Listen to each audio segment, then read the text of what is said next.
Hello, I'm Pastor Timothy James Farrell, and I serve as the founding and lead pastor of a non-denominational church here in Bloomington Normal called The Tab. And I would like to invite you to join us for worship some Sunday morning at 10 a.m. The Tab is located at 1845 West Hovey Avenue in Normal, Illinois. I also want to invite you to visit our ministry website at Thetab.tv. There's lots of wonderful resources and ministry there for you to take advantage of. Thank you for being with us today on this Tab telecast. Here is this week's message.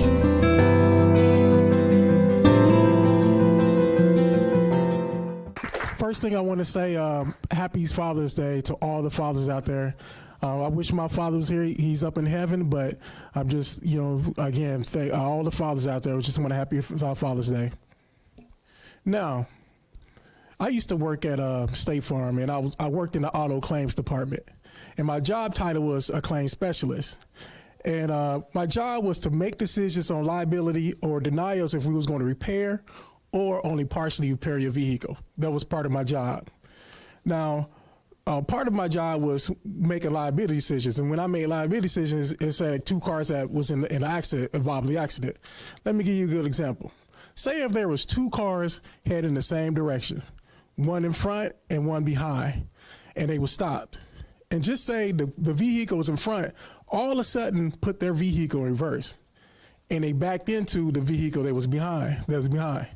Now, in this situation, there was 2 things that I would do to get information from the vehicles behind. I would get 2 recorded statements, one from our insured and then one from the claimant. Then if there was an eyewitness, I'd get a recorded statement from them, but the eyewitness couldn't know either party. If there was any video, I would get a copy of the video. If there was any photos showing the damage, I would get a copy of the damage. Now, I would take all this evidence, and then once I came to conclusion, I will make a liability decision, and I will explain to them what happened. Now, a couple questions I would ask the vehicle is behind. How far was the vehicle in front of you? I would say the size of your car lengths, and they'd be like 3 to 4 car lengths away from me. I'm like, okay. Now, when they put the vehicle in back, reverse, was they going fast or were they going slow? And they'd be like, oh, they backed up slow. I said, all right, they was 3 or 4 car lengths away, and they was going slow, backing up slow. Now, did you honk your horn to let the person in front know you was behind them? No, I didn't. Okay, so they was 3 or 4 car lengths away from you. There was space between. They backed up slow. Then you didn't honk your horn. Then I come up with a conclusion, all right, so you are now going to have a percentage of the accident. Now, the hardest thing for a claims specialist to do is tell somebody they got a percentage of the pie. That's the hardest thing to do. So me as a claims specialist, I probably give them 20, 30% of the accident. And then when I call them and I tell them, I say, hey, you're going to have 20 or 30% at fault for this accident. And the first thing they're going to say, that person hit me. I said, yes, you're correct. They hit you. And they're going to have majority at fault for this accident because the person who's backing up has the greater duty. You're right. But you told me they was 3, 4 car lengths away from you. You also told me they backed up slow. Then you also told me you didn't honk your horn. You also have a duty to prevent the accident. So since you didn't prevent the accident, I have to put 20, 30% on you for this accident. Now, church, today, my topic is going to be about what's your percentage of the pie.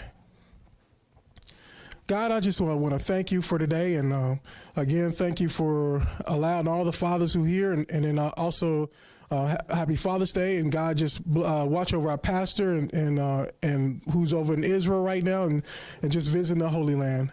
And God, just give me the words to say and open up the ears and the hearts of the people. And I just thank you. Now, I am coming from the book of Genesis, chapter 3, verse 1 and 13. Now, the serpent was more crafty than any of the wild animals the Lord God has made. He said to the woman, did God really say you must not eat from the tree of the garden? The woman said to the serpent, we may eat eat the fruit from trees in the garden, but God did say you must not eat from the fruit of the tree that is in the middle of the garden, and you must not touch it or you will die. The serpent said, you will not surely die. The serpent said to the woman, for God knows that when you eat from it, your eyes will open, and you will be like God, knowing good from evil. And when the woman saw that the fruit of the tree was good for the food and pleasing of the eye, and also desirable of gaining wisdom, she took some and she ate it. She also gave some to her husband who was with her, and he ate. Then the eyes of both of them were open, and they realized they were naked. So they sewed some fig leaves together and made coverings for themselves. Then the man and his wife heard the sound of the Lord God, and as he was walking in the garden in the cool of the day. And they hid from the friend of the Lord God among the trees of the garden. But the Lord God called to the man, where are you? He answered, I heard you in the garden, and I was afraid because I was naked, so I hid. And he said, who told you that you were naked? Have you eaten from the tree that I commanded you to eat from? The man said, the woman you put here with me, she gave me some fruit from the tree, and I ate. And then Eve said, then the Lord God said to the woman, what is this you have done? And Eve said, the serpent deceived me, and I ate. Now, in this situation, before Adam and Eve ate from the tree at the center of the garden, they had a good life. I mean, really, they had a perfect life. Yes, they had, work the fields. They had to do work. I mean, that's just human nature. You got to take care of what you own. But they had a good life. Now, when Adam and Eve ate from the tree of the garden, do you see they said the eyes open? They started to realize, and they realized, once they ate from the tree, they became like God. They knew evil from right from evil, good. They understood this. Now, instead of Adam and Eve taking full responsibility for the part they played in this situation, what did Adam and Eve do? Adam, he blamed God. Eve blamed the serpent. Not one time they took responsibility for the part they played in this situation. They didn't accept their percentage of the pie. Now, of course, both of them were wrong of the action. Now, one thing that I learned, accepting your percentage of your pie is one of the hardest things to do. Church, I don't know about you, but I know about me. It's hard for me to accept my percentage of the pie. It's hard for me to admit that I was wrong. It don't matter if it was 20, it don't matter if it was 30 or 40 or even 5%. It's hard for me to come to somebody and say, hey, I was wrong for the percentage I played in this situation. I don't know about y'all, but I do know me. Now, one of the things you have to do, you got to swallow that bullet called pride. If you don't swallow that bullet, it's going to be hard to accept your percentage. Another thing you got to do, you got to humble yourself. And if you don't humble yourself, you won't accept your percentage. Proverbs 11:2, it states this: when pride comes, then comes disgrace, but with the humble is wisdom. Let me say that again. When pride comes, then comes disgrace, but with humble is wisdom. I know y'all heard this saying, pride comes before the fall. Now, again, you have to swallow the bullet called pride. Now, it's definitely hard to humble yourself.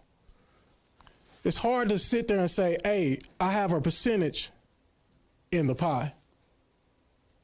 Luke 14:11 states this: for everyone who exalts himself will be humbled, and who humble himself will be exalted. Now, when you swallow that bullet called pride, when you humble yourself, another thing you got to do, you got to go apologize to the person who you offended.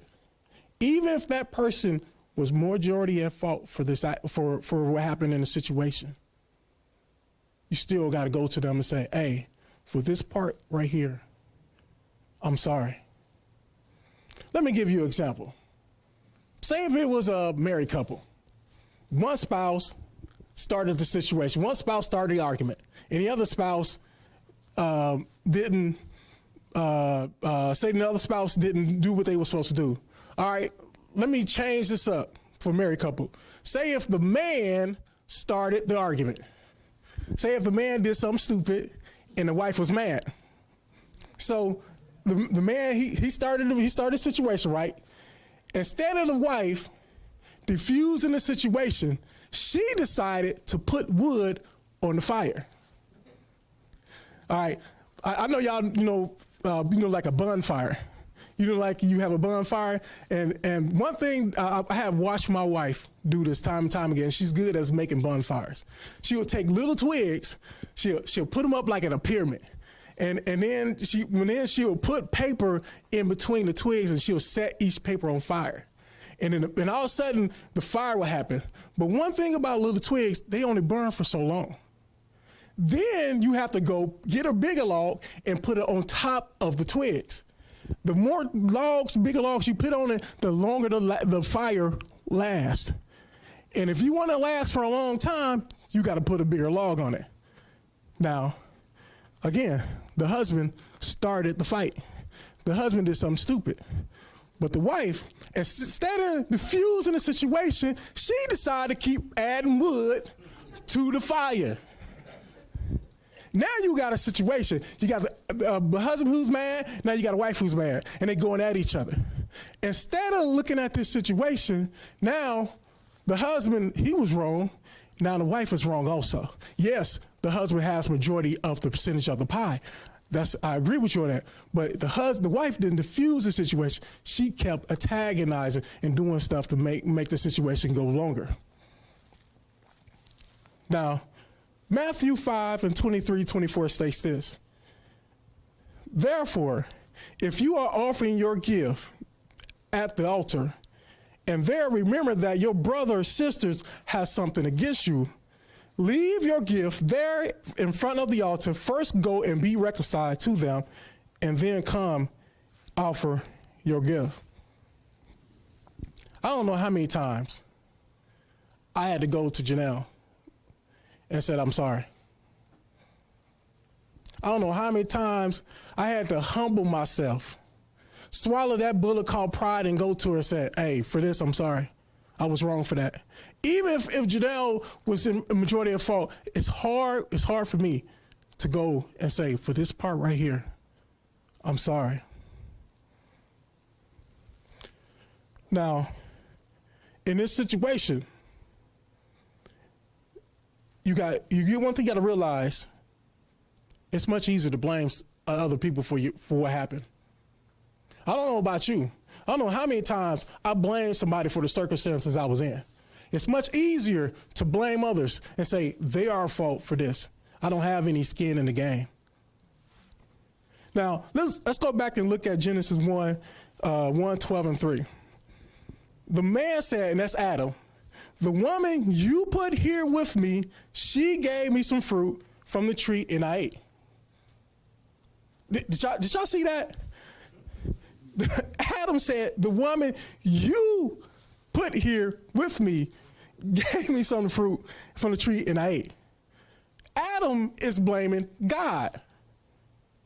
He's talking to God right now. You the one gave me this woman. I didn't ask for her. I was minding my business. I was, taking care of the animals. I was taking care of the plants, and you decided to give me a woman. Now, it's your fault. You the one gave her to me. Now, let's look at Eve.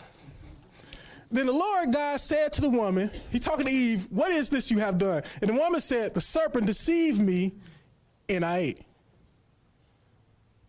Now she's talking about the serpent. She said, the serpent deceived me. Yes, people can deceive you. Yes, that can happen. But the question is, what decision you make when they're trying to deceive you. But she ate. Now, in this situation, when both of them ate, see first, that's why the serpent went to the Eve to show Adam it's all good. And once Adam saw it was all good, that's when he ate. He saw nothing happen. Then that's when he ate. And so, of course, Adam is going to get majority of the pie. Now, in this situation, both of them was at fault. They had a percentage of the pie. Both of them had a percentage. Adam had a percentage and Eve had a percentage. But again, it's much easier to blame somebody else for that. Blame them. Just like Adam blamed Eve. God blamed Adam blamed God and Eve blamed the serpent. It's much easier not accept your percentage of pie and blame somebody else. Even if you have fault for the situation, even if you made the decision to do whatever you wanted to do, it's much easier to blame somebody else. The blame game. You know what the blame game looks like? You pointing your finger at somebody else, but you got 3 fingers pointing back at you. That's the blame game. You pointing your fingers at somebody else, saying they are at fault for the situation you're in, but not realizing you got 3 fingers pointing back at you. Now, this is kind of like a situation. Say if you've been in a relationship, you've been in a bunch of relationships, they always end bad. You've been married 3 or 4 times and always end bad. And every time the relationship ends, the person say it's the other person's fault why this relationship ends. I'm like, well, what about the other relationships? It's their fault too. So you're gonna sit here and tell me you had nothing to do with these other relationships? No, they the one got the attitude. They the one got the problem, not me. They blaming others instead of them looking themselves in the mirror and saying, why does this keep happening? Why I keep getting divorced? Why this relationship keep bad? Is there something that I'm doing that keep causing this? But again, it's much easier to blame somebody else. Now, again, like I said, the blame game is like pointing your fingers at somebody, but got 3 fingers pointing you back. Now, Matthew 7, verse 3 and 5, it say, why do you see the speck that is in your brother's eye, but do not notice the log that is in your own eye? Or how can you say to your brother, let me take the speck out of your eye when there is a log in your eye? You hypocrite. First take the log out of your own eye, and then you will see clearly to take the speck out of your brother's eye. It's easy to point at somebody and say, you the problem. It's easy to point and say, you need to take the log, you need to take the speck out of your eye, especially when you don't see the log in your own eye. In actual reality, some people do see the log in their eye. They just don't want to admit it or live in denial. Now, one thing that I have found out and that I learned in my lifetime, taking that full responsibility or whatever part you played in that situation, it's hard to do. One thing that I found out that I learned is accepting your percentage of the pie. It's hard to do. One thing that I found out that I learned, going to another person and saying, I'm wrong, I was wrong for this. That's hard to do. I don't know about you, church, but it's hard for me to do. Now, I want y'all to do me a favor. When you go home today, if you don't get anything out of this sermon, when you go home today, I want you to go home and look yourself in the mirror. I want you to go home and ask yourself, all these situations that I'm in or have been in, did I have something to do with it? Because you got to remember, you can lie to other folks, but you can't lie to yourself because you live with yourself. Ask yourself, this situation right here, did I have anything to do with that situation? Did I make any decision to keep causing the situation? Did I do anything? And if you can't come up to something, ask God. And I guarantee he will reveal it to you.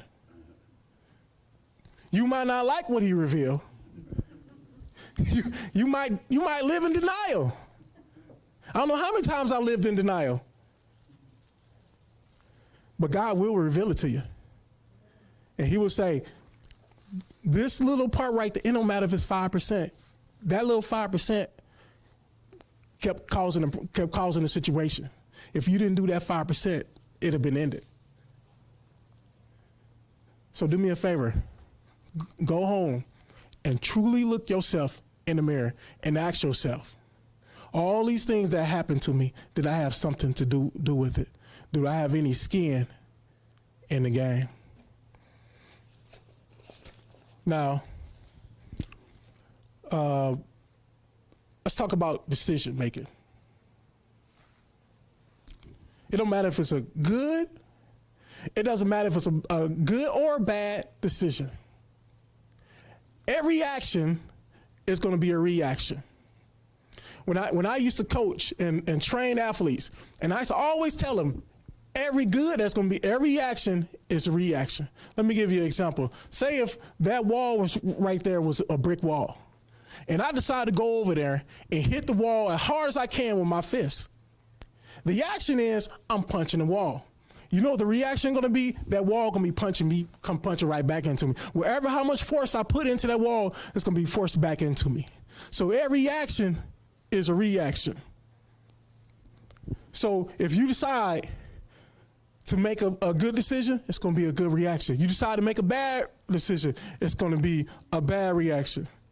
Let me explain this to you so you understand. Say if you was out at the bar with your friends, and one of your friends had the car and they was been drinking, and they been drinking heavily. Instead of you taking the keys from them, saying, I'm gonna drive us home. The person, you allow that person been drinking to get in the car and drive. And then you get in an accident. Say if you was badly injured. The easiest thing to do in this situation is to blame the person who's been driving. Yes, they got majority at fault. But one thing you gotta remember, that person made the decision to get in a car with them. Now they got skin in the game. Now they have a percentage of the pie. Every action is a reaction. So you make a good or bad decision, it's going to be a reaction behind it. And one of my friends told me something about this. He told me yesterday, and he said, whatever decision you make, sometimes just only affect you. It affects your people who come behind you. It can be a generation curse. So if you have kids, it's like if I do something, it can become a curse and affect the generation after generation. Now, Leviticus 5, chapter 5 and verse, it states this. When anyone becomes aware that they are guilty in any of these matters, they must confess in what they have sinned. When anyone becomes aware that they are guilty in any of these matters. Just like the prodigal son. You remember the prodigal son, he left his father and he told his father, I don't want nothing to do with you.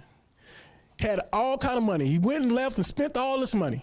Wild living, all that stuff. And he left. And then he found himself in the hog pen with the pigs. It is so funny when he was sitting there eating with the hogs, how he came to himself. And he realized my father's servants eat better than this.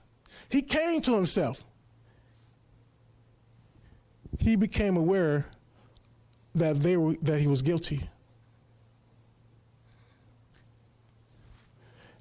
And 1 Samuel, verse 25 and 24 states this. She fell at his feet and said, I accept all the blame in this matter, my Lord. Please listen to what I have to say. This woman, she humbled herself.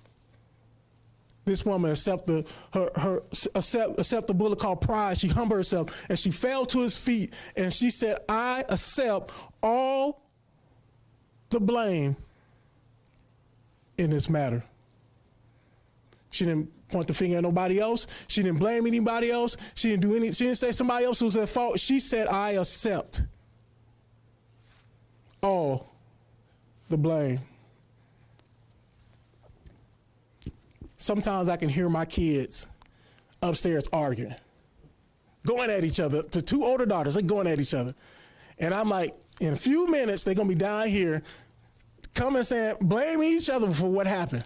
I could hear it. I was like, oh boy, here they come. Do-do-do-do-do. Daddy, she did this. Daddy, she did that shit. And I said, wait a minute. Before you tell me what she did and what she did, I need you to explain what did you do. Don't explain to me what the other sister did. I need you to explain what part that you played in this situation first. Then after you tell me that, then you can tell me what the other sister did. And it stops them in the track. Now they realize, oh yeah, I did this. Yeah, I started it, this and that. And then the other sister, yeah, she started and I started to hit back or do something back. Now they realize they had a percentage in the pie. Now, don't get me wrong. Sometimes you're not gonna have any skin in the game. Sometimes the other person's gonna be 100% at fault. Just say if it's a young lady walking down the street, mind her own business, and then some guy attacks her and take advantage of her. She had nothing to do with that. Say if you was driving, you got in your car and said, I'm gonna go on a joyride, and you are following the rules of the road. You follow the rules, and somebody looking on their phone, texting or on their phone driving and hits you. You had nothing to do with that. Sometimes you're not gonna have any skin in the game. Sometimes you're not gonna have percentage in the pie.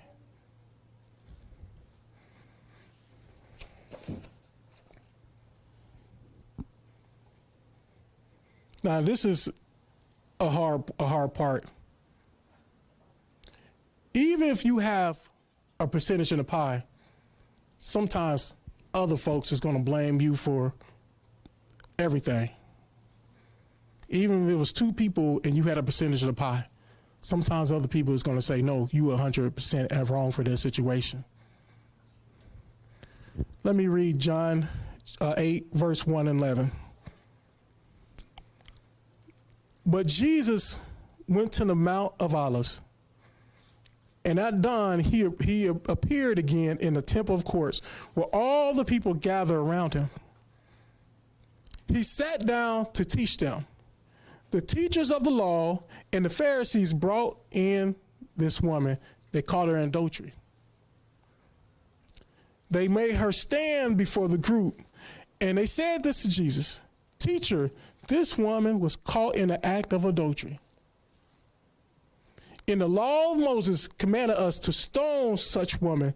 Now what do you say?" They was using this to question it as a trap in order to have a basis of accusing him. But Jesus bent down and he started to write on the ground with his finger.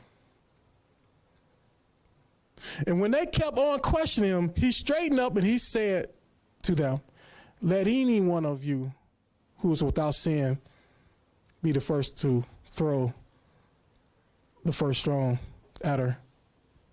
Again, he stooped down and he wrote on the ground. And at this, those who heard began to go away, one at a time.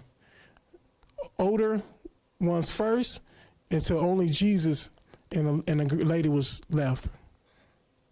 And Jesus straightened up and he asked her, "Woman, where are thy? Has no one condemned you?" And the lady said, "No one, sir." And she said, and Jesus said, "Neither do I condemn you." Jesus declared, "Go now and live your sin life." Now, in this situation, she was wrong. In this situation, yeah, she had a percentage of the pie. She committed adultery.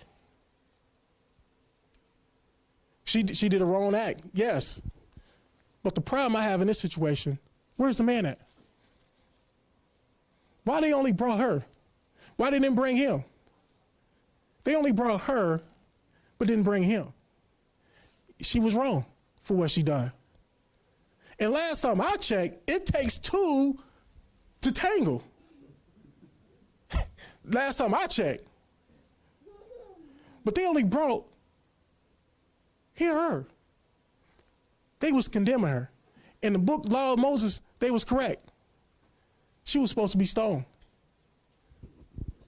They was correct about that. See, sometimes this world, whatever percentage you played in a situation, sometimes this world is going to condemn you for it. Sometimes this world is going to say, you a bad person. You no good. Sometimes this world is going to bring you down, like on social media or the cancel culture.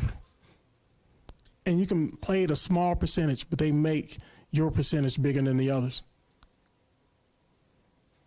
Now, one thing I love about this situation, how Jesus acted. How Jesus said, those without sin cast the first stone. And did you realize the older from the youngest started dropping their stone? The only two people was left standing there was Jesus and her. The crowd, the social media, the council culture, all of them left. There was nobody there to condemn her for what she done. Yes, she have a percentage in the pie. And I love how Jesus looked at her and said, asked her, where the people at? Where the people at who condemned you? And she said, no one here, sir. Jesus like, where the people who said you was a bad person and because you committed adultery? Where they at? She's like, they not here, sir. And then how Jesus looked at her and said, told her, I don't condemn you either. Leave and leave this sin life alone. Because see, sometimes, even if you have a percentage pie, the outside people is just going to blame you. And that ain't right. But knowing you have a Father up in heaven who's going to show you mercy. You have a Father in heaven who's going to show you grace. Right.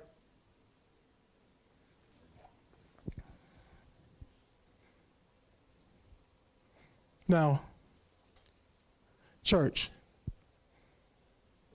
these are some of the steps you're going to need to follow by accepting your percentage of the pie. And I know it's like beating a dead horse. You're going to have to swallow that bullet called pride. You're going to have to humble yourself. Trust me, if you don't humble yourself, God will. Just like the prodigal son who was eating with the hogs. He was humbled. Then when you accept your percentage, then when you swallow the bullet called pride, humble yourself, then you're going to have to accept the percentage you played in the role, the part action you played. You're going to have to accept it.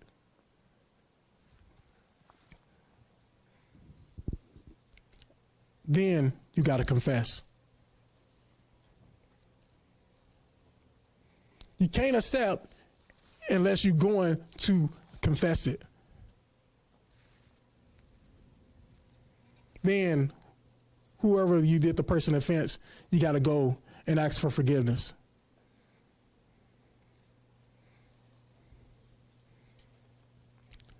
I remember this one time. I was sitting in the PA room, with the mics, that's the room that people, work the mics and microphones and things like that, and music, whatever. If it needed to be loud, whatever. I was sitting in that room, and I think I was about 17 years old. And at that time, I wasn't living how I was supposed to be living. And see, my father was a pastor. And so the people of the church was getting on my dad about how I was living. And they'll come to my dad, I saw your son out on the streets doing this. I saw your son doing this. I saw your son doing that. I mean, over and over again. See, it didn't hurt me because I wasn't taking the beating. See, my dad was taking the beating for me, so it didn't hurt me. Now, my dad would come to say something to me, but again, it didn't hurt me because I wasn't the one who was getting attacked. It was my dad. And I remember one Sunday, I was sitting in the PA room, and my dad was standing in the pulpit, and I was sitting there watching because he had a glass window we could see in. And I was sitting there watching him. And what he said to this day still hurts me. He got up there and he said, look, folks, I taught my son from right from wrong. I taught my son that. My son knows from right from wrong. And what he said next, it hurt me so bad. He said, when my son leave this world, when my son die, he's the one going to have to answer for what he done. When he stand before the Lord, he's the one going to have to stand and answer for what he done. I can't stand for him. I can't answer for my son. And when he said those words, it struck me. Then I realized I was doing wrong when I heard him say those words. I mean, he had talked to me, he punished me, and then did nothing to me. But when he stood in front of that church in that pulpit, he said that affected me. Then I realized what I was doing was affecting him because he was taking a beating for me. I'm like, are you sitting here telling me when I leave this world, I'm the one who have to answer for me? You sitting here telling me when I stand in front of God in the book of life, I'm going to have to deal with that myself? Are you serious? And it struck me. I mean, it hit me hard when I realized I'm going to have to accept the percentage of the pie. Church, I don't know about you. I have made some bad decisions. I have done some foolish things, and God had to humble me for it. Church, I don't know about you.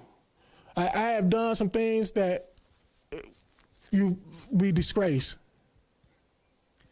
I don't know about you, but I'm definitely thankful that I got a Father up in heaven who didn't condemn me.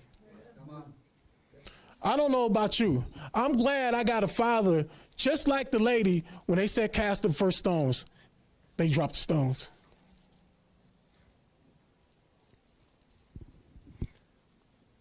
It's hard to accept your percentage of the pie. This sermon was definitely hard for me. It's because in this sermon, I had to humble myself.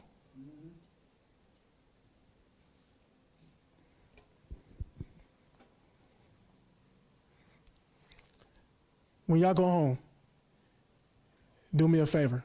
If you don't want to do it today, but sometime this week, look yourself in the mirror and ask yourself, did I play a part in this situation? It's easy to point your fingers at whoever. Ask yourself, did I put any logs in the fire? Did I kept escalating this situation? Ask yourself that. And if you tell yourself no, you're lying to yourself. I don't know how many times my wife told me I was living in denial. You're lying to yourself.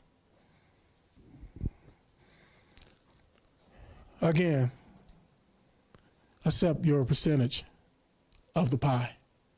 Thank you and God bless.